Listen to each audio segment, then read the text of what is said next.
নমস্কাৰ এই ভিডিঅ'টোত মই কাৰেণ্ট এফেয়াৰ্ছৰ কেইটামান কুৱেশ্যন ডিছকাছ কৰিম তাৰ লগতে য'ত ইম্পৰ্টেণ্ট হয় আমি টপিকসমূহ ডিছকাছ কৰি যাম প্ৰথমতে আমি চাওঁ আহা ৰায়মনা নেশ্যনেল পাৰ্কৰ ওপৰত তোমালোকে হয়তো শুনিছাই যে অসমত আৰু এখন নেশ্যনেল পাৰ্কৰ ঘোষণা হৈছে ৰায়মনা নেশ্যনেল পাৰ্ক ক'ত আছে কোকৰাঝাৰ ডিষ্ট্ৰিক্টত যোৱা 5 জুন তাৰিখে 5 জুন 2021 অৰ্থাৎ ৱৰ্ল্ড এনভাইৰনমেণ্ট ডেৰ দিনা মুখ্যমন্ত্ৰী হিমন্ত বিশ্ব শৰ্মাদেৱে ৰায়মনা যি ফৰেষ্ট ৰিজাৰ্ভ আছিলে তাক নেশ্যনেল পাৰ্কলৈ আপগ্ৰেড কৰিছে আৰু সুধিব পাৰে যে ৰায়মনা নেশ্যনেল পাৰ্ক কিহৰ কাৰণে বিখ্যাত মনত ৰাখিবা গোল্ডেন লংগুৰৰ কাৰণে বিখ্যাত ৰায়মনা নেশ্যনেল পাৰ্ক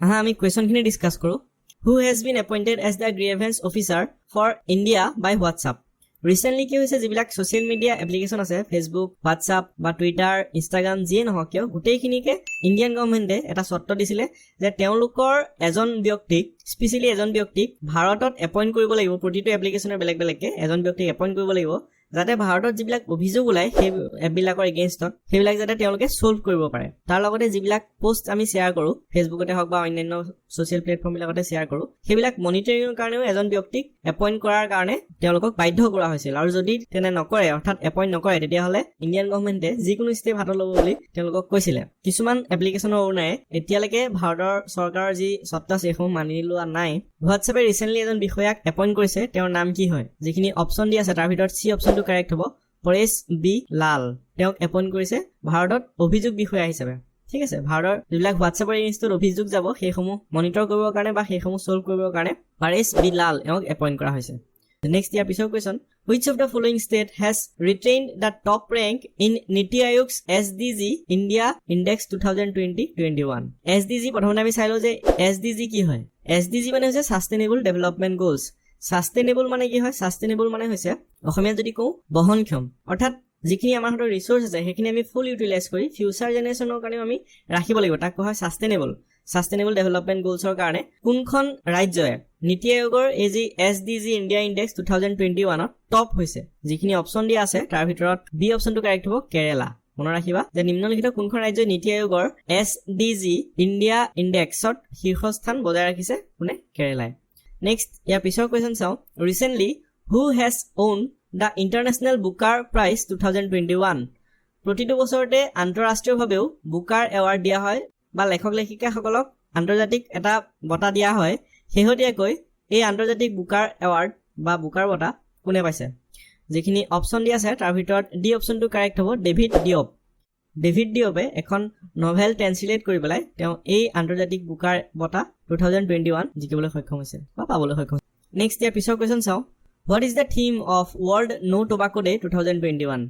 প্ৰতিটো দিৱস পালন কৰোঁতে এটা নিৰ্দিষ্ট থিম আগত ৰাখি পেলাই পালন কৰা হয় 2021 চনৰ যি ৱৰ্ল্ড নো টবাকো ডে তাৰ বেছিক থিমটো কি আছিলে যিখিনি অপশ্যন দি আছে তাৰ ভিতৰত এইটো অপশ্যন কাৰেক্ট হ'ব কমিট টু কুইট আছিলে ৱৰ্ল্ড নো টবাকো ডেৰ বেছিক থিমটো ঠিক আছে ৱৰ্ল্ড নো টবাকো ডে কেতিয়া পালন কৰা হয় 31 মে মনত ৰাখিবা 31 মেত পালন কৰা হয় world no tobacco day next ইয়াৰ পিছৰ কুৱেশ্যন চাওঁ RBI has projected consumer price inflation যাক CPI বুলি কোৱা হয় at what in financial year 2000 year related অকমান টপিক ডিছকাছ কৰিবলগীয়া আছে কাৰণ ফাইনেন্সিয়েল ইয়েৰ এই কুৱেশ্যনটো সোধে হোৱাট ইজ ফাইনেন্সিয়েল ইয়েৰ বুলি ক'লে 1 এপ্ৰিল টু 31 মাৰ্চ এইটোক কোৱা হয় বিত্তীয় বৰ্ষ ভাৰতৰ বিত্তীয় বৰ্ষৰ আৰম্ভণি কেতিয়াৰ পৰা হয় 1 এপ্ৰিলৰ পৰা মনত ৰাখিবা এইটো ইম্পৰ্টেণ্ট হয় ফাইনেন্সিয়েল ইয়েৰ কিমানৰ পৰা কিমানলৈ থাকে 1 এপ্ৰিলৰ পৰা 31 মাৰ্চলৈকে সেইকাৰণে যিকোনো বেংক বা যিকোনো ফাইনেন্সিয়েল ইনষ্টিটিউশ্যনত 31 মাৰ্চৰ আগত অৰ্থাৎ মাৰ্চ এণ্ডিঙৰ সময়ত বহুত বেছি তেওঁলোকে কাম কৰিবলগীয়া হয় মাৰ্চ এণ্ডিং নিশ্চয় শুনিছা মাৰ্চ এণ্ডিং মানে হৈছে ফাইনেন্সিয়েল ইয়েৰ এণ্ডিং ঠিক আছে 31 মাৰ্চত যিহেতু শেষ হৈ যায় ফাইনেন্সিয়েল ইয়েৰ গতিকে RBI প্ৰজেক্ট কৰিছে তেওঁলোকে এজিউম কৰিছে যে কনজিউমাৰ প্ৰাইচ ইনফ্লেশ্যন নাও ইনফ্লেশ্যন কি হয় ইনফ্লেশ্যন হৈছে অসমীয়াত ক'বলৈ গ'লে মুদ্ৰাস্ফীতি যেতিয়া বস্তুৰ দাম বাঢ়িব price of the commodity will increase at the same time the value of money will decrease হেতু কোৱা হয় ইনফ্লেশ্যন বা মুদ্ৰাস্ফীতি অৰ্থাৎ বস্তুৰ দাম যেতিয়া বাঢ়িব একে সময়তে পইচাৰ যিটো মূল্য আছে সেইটো লাহে লাহে কমি আহিব তো RBI প্ৰজেক্ট কৰিছে যে ইণ্ডিয়াৰ ইনফ্লেশ্যন ৰেটটো কনজিউমাৰ প্ৰাইচ ইনফ্লেশ্যন ৰেট 2022 ৰ ফাইনেন্সিয়েল ইয়েৰত কিমান পাবগে যিখিনি অপশ্যন দি আছে তাৰ ভিতৰত চি অপশ্যনটো কাৰেক্ট হ'ব 5.1% কনজিউমাৰ প্ৰাইচ ইনফ্লেশ্যন যিটো ইনক্ৰিজ হৈ পেলাই 5.1% পাবগে বুলি এইটো RBI প্ৰজেক্ট কৰিছে আৰু RBI মানে কি হয় ৰিজাৰ্ভ বেংক অফ ইণ্ডিয়া ঠিক আছে নেক্সট ইয়াৰ পিছৰ কুৱেশ্যন চাওঁ মডট maps is a real time online map that has been developed for which objective মডট মেপ নামৰ এখন অনলাইন মেপ উলিওৱা হৈছে কিহৰ উদ্দেশ্যত এখন উলিওৱা হৈছে যিখিনি অপশ্যন দিয়া আছে ইয়াৰ ভিতৰত এইটো কাৰেক্ট হ'ব map of vacant beds for COVID-19 patients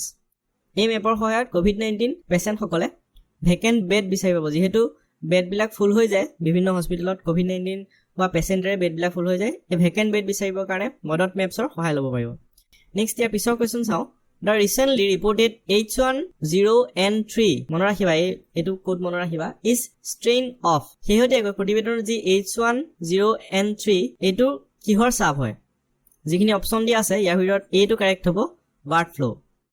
recently চাইনাত এজন মানুহ আক্ৰান্ত হৈছে বাৰ্ড ফ্লুত যিটো কাৰো কি নামেৰে জনা যায় H1N3 ইয়াৰ ওপৰত কোৱেশ্যন আহিব পাৰে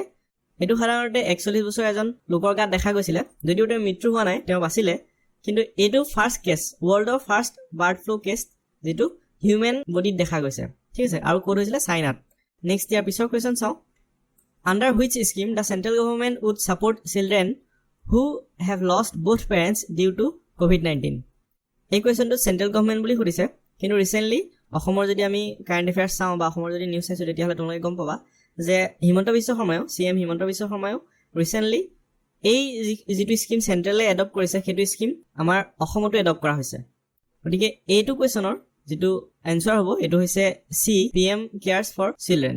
PM কেয়াৰ এটা ফান্ড হয় এই ফান্ডৰ পৰা চিলড্ৰেন সকলক সহায় কৰা হ'ব যিসকলে তেওঁলোকৰ মাক আৰু দেউতাকক COVID-19 ৰ কাৰণে বিশেষকৈ হেৰুৱাইছে ইয়াৰ পৰা যদি অকমান চাওঁ তেতিয়াহ'লে ৰিসেন্টলি প্ৰাইম মিনিষ্টাৰ নৰেন্দ্ৰ মোদীয়ে এই যেটো PM cares for children scheme এটো লঞ্চ কৰিছে আৰু ইয়াৰ জৰিয়তে 18 বছৰৰ যিখিনি শিশু আছে যিসকলে মাক দেউতাকক COVID-19 ৰ কাৰণে হেৰুৱালে তেওঁলোকক এটা মান্থলি ষ্টাইফেন্ড দিয়া হ'ব আৰু তেওঁলোকৰ বয়স যেতিয়া 23 বছৰ হ'বগে তেতিয়া 10 লাখ টকাৰ এককালীন এটা সাহায্য প্ৰদান কৰা হ'ব ঠিক আছে নেক্সট ইয়াৰ পিছৰ কোৱেশ্যন চাওঁ which state has recently launched a solar based electrification program for its rural household কোনখন ৰাজ্যই ভাৰতৰ বিশেষকৈ কোনখন ৰাজ্যই শেহতীয়াকৈ গ্ৰাম্য পৰিয়ালবোৰৰ কাৰণে সৌৰ আধাৰিত বিদ্যুতীকৰণৰ কাৰ্যসূচী আৰম্ভ কৰিছে আমি যদি বেসিক ইনফ্ৰাষ্ট্ৰাকচাৰ ফালৰ পৰা চাওঁ বা আন্তঃগাঁথনি ফালৰ পৰা চাওঁ তেতিয়াহ'লে ভাৰতবৰ্ষখন এতিয়াও বহুত ক্ষেত্ৰত পিছপৰি আছে ভিতৰ এনেকুৱা অঞ্চল এতিয়াও বহুত আছে যিবিলাক অঞ্চলত বৈদ্যুতিকৰণ হোৱা নাই কোনখন ৰাজ্যই এই সৌৰ আধাৰিত বৈদ্যুতিকৰণৰ কাৰ্যসূচী লৈছে যিখিনি অপচন আছে তাৰ ভিতৰত ডি অপচনটো কাৰেক্ট হ'ব গোৱাই ৰিসেন্টলি সৌৰ আধাৰিত বৈদ্যুতিকৰণৰ কাৰ্যসূচী আৰম্ভ কৰিছে অৰ্থাৎ সোলাৰ বেসড ইলেক্ট্ৰিফিকেশন প্ৰগ্ৰাম ষ্টাৰ্ট কৰিছে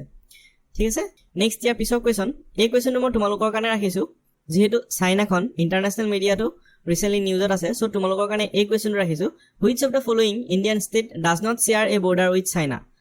ভাৰতৰ কোনখন ৰাজ্যই চাইনাৰ সৈতে সীমান্ত ভাগ বতৰা নকৰে ঠিক আছে নকৰে বুলি সুধিছে যিখিনি অপচন দিয়া আছে মই বা অপচনখিনি পঢ়িছো কাৰণ ইয়াৰ এনসাৰটো তোমালোকে কমেন্ট কৰিব লাগিব যেটো কাৰেক্ট হ'ব বুলি ভাবা তলত কমেন্ট কৰিবা সিকিম হিমাচল প্ৰদেশ আসাম উত্তৰাখণ্ড নে অৰুণাচল প্ৰদেশ ইয়াৰ ভিতৰত কোনটো কাৰেক্ট হ'ব যিখন ৰাজ্যই চীনৰ সৈতে কোনো ধৰণৰ সীমান্তৰ ভাগ বতৰা নকৰে নেক্সট ইয়াৰ পিছৰ কোৱেশ্যন চাওঁ what is the theme of world environment day 2021 মই লগত কৈছিল যে প্ৰতিটো ডে অবজাৰ্ভ কৰোঁতে এটা থিম আগত লৈ পেলাই অবজাৰ্ভ কৰা হয় ৰিসেন্টলি যি 5 জুন তাৰিখে world environment day অবজাৰ্ভ কৰা হ'ল তাৰ থিমটো কি হয় যিখিনি অপচন দিয়া আছে তাৰ ভিতৰত বি অপচনটো কাৰেক্ট হ'ব ৰিইমেজিন ৰিক্ৰিয়েট এণ্ড ৰিষ্ট'ৰ এটো মনত ৰাখিবা নেক্সট ইয়াৰ পিছৰ কোৱেশ্যন চাওঁ name the new prime minister's scheme launch by government for mentoring young authors ভাৰতৰ যুৱ লেখকসকলক পৰামৰ্শ দিবৰ কাৰণে ভাৰত চৰকাৰে এখন নতুন আঁচনি প্ৰস্তুত কৰিছে সেই আঁচনিখনৰ নাম কি সো ইয়াৰ যিখিনি অপচন আছে তাৰ ভিতৰত এইটো কাৰেক্ট হ'ব ইউবা যুৱ লেখকসকলক পৰামৰ্শৰ বাবে ভাৰত চৰকাৰে গ্ৰহণ কৰা নতুন আঁচনিখনৰ নাম কি Yuva prime minister scheme for mentoring young authors মনত ৰাখিবা ইয়াৰ ওপৰত কুৱেশ্যন আহিব পাৰে ঠিক আছে এই সিৰিজটোত মই উইকলি কাৰেণ্ট এফেয়াৰ্ছসমূহ তোমালোকৰ লগত শ্বেয়াৰ কৰিম মনডে টু সানডে অৰ্থাৎ সোমবাৰৰ পৰা দেওবাৰলৈকে যিমান কাৰেণ্ট এফেয়াৰ্ছ আছে ইম্পৰ্টেণ্ট যিবিলাক এক্সামত আহিব পাৰে সেইসমূহ আমি ডিছকাছ কৰিম এনে কাৰেণ্ট এফেয়াৰ্ছটো বহুত ওলাই বহুত কুৱেশ্যন অনলাইনতো পোৱা যায় কিন্তু আমি যিবিলাক ইম্পৰ্টেণ্ট হয় যে সিলেক্টেড কাৰেণ্ট এফেয়াৰ্ছসমূহ ডিছকাছ কৰিম যদি ভিডিঅ'সমূহ ভাল পোৱা লগৰ বন্ধু বান্ধৱীৰ সৈতে শ্বেয়াৰ কৰিবা আৰু যদি চেনেলটোলৈ নতুনকৈ আহিছা চেনেলটো ছাবস্ক্ৰাইব কৰি ল'বা এই ভিডিঅ'টোত ইমানেই আমি পুনৰ লগ পাম ধন্যবাদ